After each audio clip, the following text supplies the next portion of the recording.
एक आदमी है जिसके ऊपर इंडिया का अरेस्ट वारंट है, इंटरपोल का रेड नोटिस है, अमेरिका का $25 मिलियन का बाउंटी है और उसने दुनिया के टॉप 10 मोस्ट वांटेड क्रिमिनल्स में रखा है। फॉर्ब्स ने उसे दुनिया का टॉप 50 मोस्ट पावरफुल पीपल में भी रखा है। एक ही इंसान एक साथ मोस्ट वांटेड भी, मोस्ट पावरफुल भी। दुनिया की 3 सबसे बड़ी एजेंसीज उसे ढूंढ रही हैं, FBI, इंटरपोल और रो। और वो आज भी आजाद है। पाकिस्तान में 9 घर हैं उसके, 3 फेक पासपोर्ट्स हैं, 25,000 लोग काम करते हैं उसके लिए और इंडिया कुछ नहीं कर पा रहा। ये कोई मूवी का विलन नहीं है, ये एक असली इंसान है जो मुंबई की एक चौल में पैदा हुआ, एक पुलिस कांस्टेबल का बेटा, जिसने डोंगरी की गलियों से शुरुआत की और दुनिया का सबसे खतरनाक डॉन बन गया। उसका नाम है दाऊद इब्राहिम कसकर। 26 दिसंबर 1955 महाराष्ट्र के रत्नागिरी में एक बच्चा पैदा हुआ। नाम रखा गया दाऊद इब्राहिम कसकर। बाप था इब्राहिम कसकर, मुंबई पुलिस में हेड कांस्टेबल, इज्जतदार आदमी, सीधा इंसान। लेकिन फैमिली बड़ी थी, 8 भाई 4 बहन, ऐसा कम थे। पूरी फैमिली मुंबई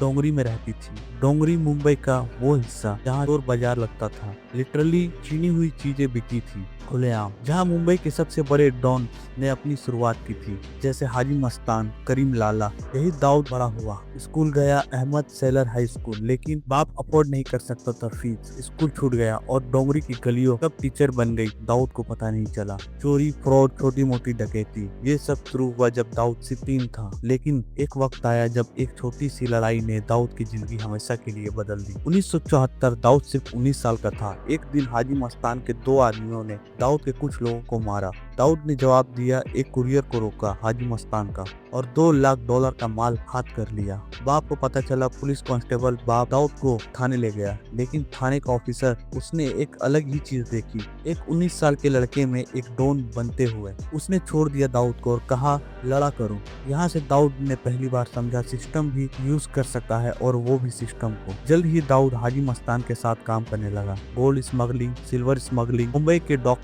पे जहाज आते थे दुबई से, सोना आता था चोरी छुपे। उस वक्त डी कंपनी ने इंडिया के टोटल गोल्ड और सिल्वर इंपोर्ट्स का 25 से 30% हिस्सा कंट्रोल कर लिया था। एक 19 साल का लड़का अब मुंबई के सबसे बड़े स्मगलिंग नेटवर्क का हिस्सा था। लेकिन दाऊद किसी का चमचा बनना नहीं चाहता था, वो खुद का बॉस बनना चाहता था।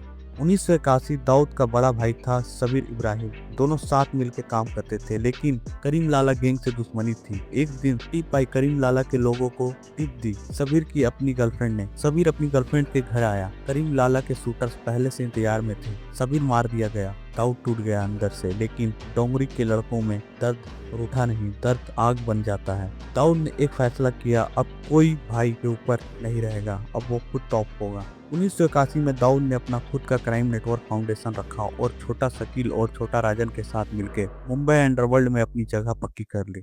डी कंपनी दुनिया का सबसे खतरनाक क्राइम सिंडिकेट एक भाई की मौत के बाद पैदा हुआ। करीम लाला गैंग से 3 साल तक खुलेआम वॉर चली मुंबई की सड़कों पर, गोली, खून, लाशें, और जब धूल बैठी दाऊद जीत चुका था। 1986 मुंबई पुलिस टाइट हो रही थी, दाऊद पे शिकंजा कसता जा रहा था। 1984 या 86 में दाऊद इंडिया से निकल गया और दुबई में जा बसा। दुबई उस वक्त बूम पे था, पैसे की नदी बहती रहती थी और कोई कुछ नहीं पूछता था। दाऊद ने दुबई में अपना व्हाइट हाउस बनाया, एक सफेद बंगलो जहां दिन रात महफिल रहती थी। बॉलीवुड स्टार्स दुबई में दाऊद के सामने परफॉर्म करते थे। क्रिकेट की बैटिंग होती थी, गोल्ड का कारोबार होता था, फिल्म फाइनेंसिंग होती थी। डी कंपनी बॉलीवुड में घुस गई थी। फिल्म फाइनेंस करता था दाऊद और वो फिल्म्स भी हिट होती थी। दुबई में दाऊद के एक बिजनेसमैन की तरह रहता था। सूट, पार्टीज, कनेक्शन, लेकिन नीचे drugs, extortion, murder on order. D company में उस वक्त 25,000 लोग काम करते थे। स्मगलिंग, गैम्बलिंग, ड्रग्स और एक्सटॉर्शन रैकेट चलते हुए मुंबई से दुबई दाऊद के एम्पायर से बड़ा हुआ था, छोटा नहीं। 12 मार्च 1993 मुंबई एक नॉर्मल दिन की तरह शुरू हुआ था। फिर पहला धमाका, दूसरा धमाका, तीसरा धमाका, एक के बाद एक 13 बॉम्ब फटे पूरी मुंबई में। बॉम्बे स्टॉक एक्सचेंज, शहर एयरपोर्ट, वर्ली, मस्जिद, बंदर, 13 बॉम्ब फटे, 257 लोग मारे गए, हजारों लोग जख्मी हुए। पूरा बॉम्बे सहमा हुआ था। कोई नहीं समझ पा रहा था ये क्या हुआ। फिर इन्वेस्टिगेशन शुरू हुई और एक नाम सामने आया, दाऊद इब्राहिम। दाऊद पे वाइडली यकीन किया जाता है कि उसने मार्च 1993 के बॉम्बे बॉम्बिंग की प्लानिंग की थी। वो दिन डी कंपनी के लिए भी टर्निंग पॉइंट था। छोटा राजन जो हिंदू था, ये सब देखकर अंदर से टूट गया। छोटा राजन ने डी कंपनी से नाता तोड़ लिया और अपना अलग रास्ता लिया। दाऊद दुबई से भी निकल गया, सीधा कराची पाकिस्तान, जहां आईएसआई ने उसे अपनी छाव में ले लिया।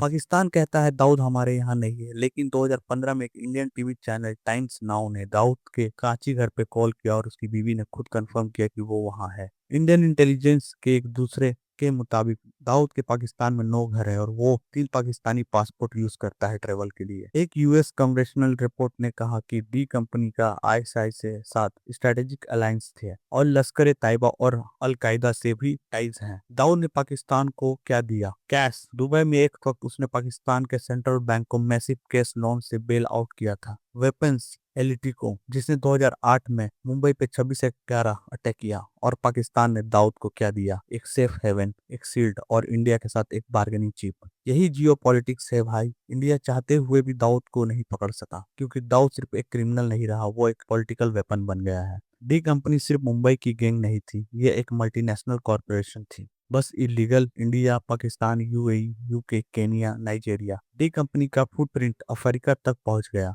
केनिया और नाइजीरिया में ऑपरेटिव्स बैठ गए। कारोबार क्या क्या था? गोल्ड और silver smuggling, drug trafficking, Afghanistan से यूरोप तक, फेक इंडियन करेंसी, एफआईसीएन पूरे इंडिया में, क्रिकेट बैटिंग, आईपीएल फिक्स होती थी। 2013 में पता चला कि दाऊद का भाई अनीस एक मैसिव आईपीएल बैटिंग रिंग चला रहा था। प्लेयर्स को ब्राइब करता था, धमकी देता था। Bollywood financing, real estate Dubai और इंडिया में, हवाला नेटवर्क पूरी दुनिया में। फॉर्ब्स ने 2009 में दाऊद को दुनिया के 50 मोस्ट पावरफुल लोगों में रखा था, एक डोंगरी का ड्रॉप आउट फॉर्ब्स की पावर लिस्ट में।